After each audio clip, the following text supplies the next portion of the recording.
International social media Patel Prahlad भाई।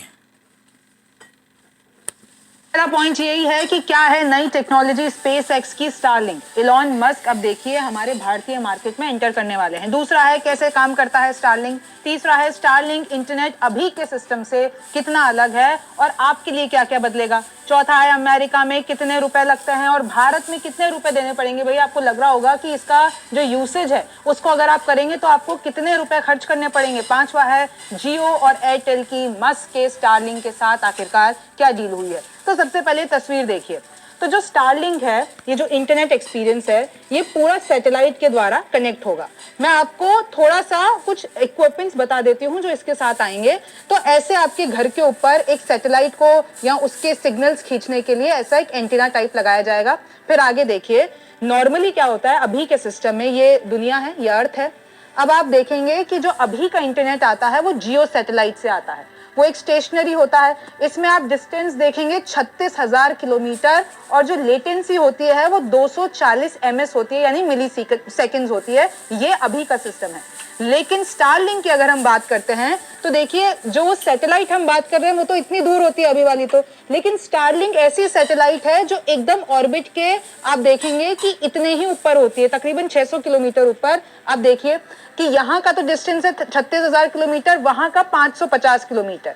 वहां की लेटेंसी है 20 मिली सेकेंड और यहाँ पर है 240 मिली सेकेंड। यानी आपको बेहतर एक्सपीरियंस मिलता है क्योंकि आपकी जो सैटेलाइट है, स्टारलिंक की सैटेलाइट जो है वो अर्थ के पास है। अभी आपको और समझ में आएगा। देखिए स्टारलिंक जो है, चाहे वो गेमिंग हो चाहे वो वीडियो कॉन्फ्रेंसिंग हो, इस सबको बहुत बेहतर बना देता है। और क्योंकि अब एआई का जमाना है तो भाई आर्टिफिशियल मॉडल किस पे काम करेंगे, उसके लिए आपको हाई स्पीड इंटरनेट चाहिए होगा, तो उसके लिए स्टारलिंक को लाया गया है। इसमें आपको ये सारी चीजें मिलेंगी, एसी केबल, राउटर, स्टारलिंक का ये पूरा बेस मिलेगा, आपको अपने घर के ऊपर लगाना पड़ेगा। ये स्टारलिंक की केबल होगी। इस तरीके से नए इक्विपमेंट आएंगे और जो ये एंटीना लगेगा आप देख लीजिए, चाहे बारिश हो, बर्फ पड़ रही हो, किसी भी सिचुएशन में ये सैटेलाइट, ये इंटरनेट काम करता है। और इसका यूएसपी क्या है कि ये उन इलाकों में भी पहुंच जाता है, यानी गांवों के इलाके में जहां पर अभी आपका ब्रॉडबैंड, जहां पर अभी आपके सेल टावर्स नहीं पहुंच पाते हैं। तो इसलिए ये बहुत ज्यादा अभी चर्चा में है। देखिए जैसे ही सैटेलाइट से इसने पूरा सिग्नल पकड़ा, आपके घर में जितने भी डिवाइसेस हैं वो सब उससे कनेक्ट हो जाएंगे और आपको हाई स्पीड इंटरनेट देंगे। और स्टारलिंक वालों की यूएसपी यही है कि available almost anywhere on earth, चाहे वो माउंटेन रीजन्स ले लीजिए, चाहे वो डेजर्ट ले लीजिए, चाहे वो गांव कूचे ले लीजिए, भारत में तो सब है। तो जहां पर ये ब्रॉडबैंड और ये तारे और ये सेल्यूलर नेटवर्क नहीं पहुंच पाता, वहां पर स्टारलिंक पहुंच जाएगा क्योंकि ये सैटेलाइट से डायरेक्ट कनेक्टेड होगा। ये आपके कोई भी टावर सेल से कनेक्टेड नहीं होगा। ये दुनिया का नक्शा देखिए, इसमें बताया जा रहा है कि कैसे ये जितने भी आपको लाइट ब्लू वाले इलाके दिख रहे हैं, इसमें ऑलरेडी पहुंच चुका है स्टारलिंक। ये देखिए पूरा आपको ये अमेरिका वाला दिख रहा होगा, कनाडा दिख रहा होगा, नीचे वाला इलाका, और जो ये डार्क ब्लू दिख रहा है यहाँ पर पहुंचने वाला है। और देखिए रशिया और चीन में तो ये सर्विसेज चलती नहीं क्योंकि रशिया और चाइना अपना ही खुद का इलॉन मस्क के कंपटीशन में एक अपना नेटवर्क बनाने वाला है। अब देखिए स्टारलिंक जो है नॉर्मल सैटेलाइट 621 प्लस मील और स्टारलिंक 341 मील।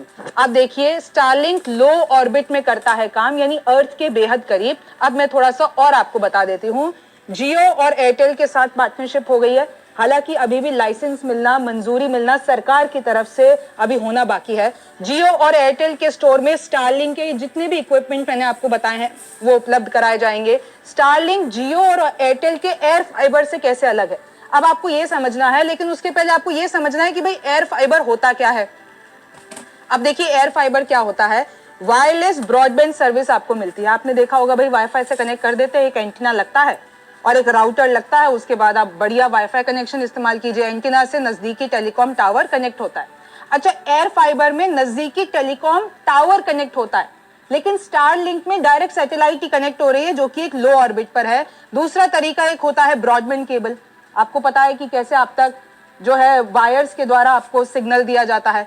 अब जब ये दोनों चीजें फेल हो जाती हैं तब आता है स्टारलिंक, यानी डायरेक्ट सैटेलाइट से। आपको उसके लिए सिर्फ एक खुला आसमान चाहिए और सैटेलाइट का जो पूरा सिग्नल है वो कैच कर लेगा। स्टारलिंक लो अर्थ ऑर्बिट सैटेलाइट का ऑपरेशंस मैनेजर इस्तेमाल करता है।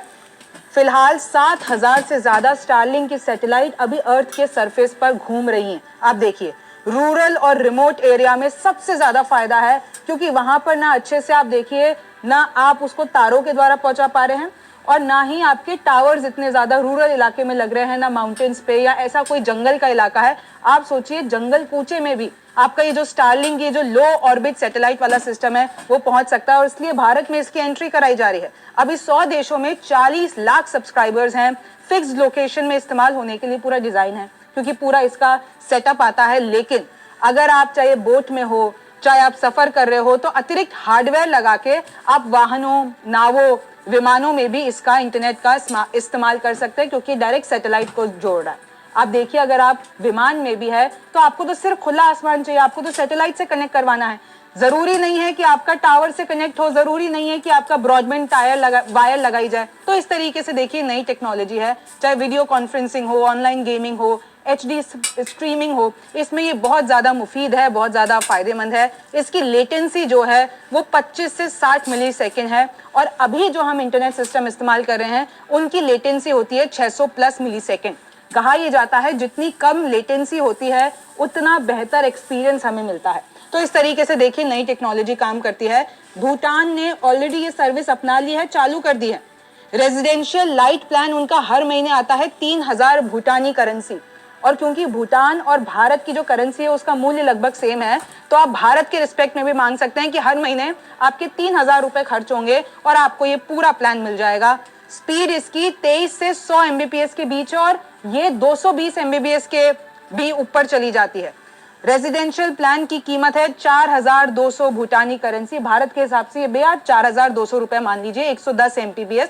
तो भाई स्पीड के हिसाब से इनके अलग अलग प्लान्स रहते हैं, और एक्सपर्ट्स ये बता रहे हैं कि भारत में 3,500 रुपए से लेकर 4,500 रुपए के बीच में ये जो बेसिक प्लान है वो संभव कराया जा सकता है। जियो और एयरटेल के साथ करार होने में और सस्ता हो जाएगा, क्योंकि इन लोगों के स्टोर पर इक्विपमेंट मिलेंगे, और अगर ये लोग अपना कुछ भी डील ऐसी करते हैं तो हमारे लिए इसकी प्राइजेस और सस्ती हो जाएंगी।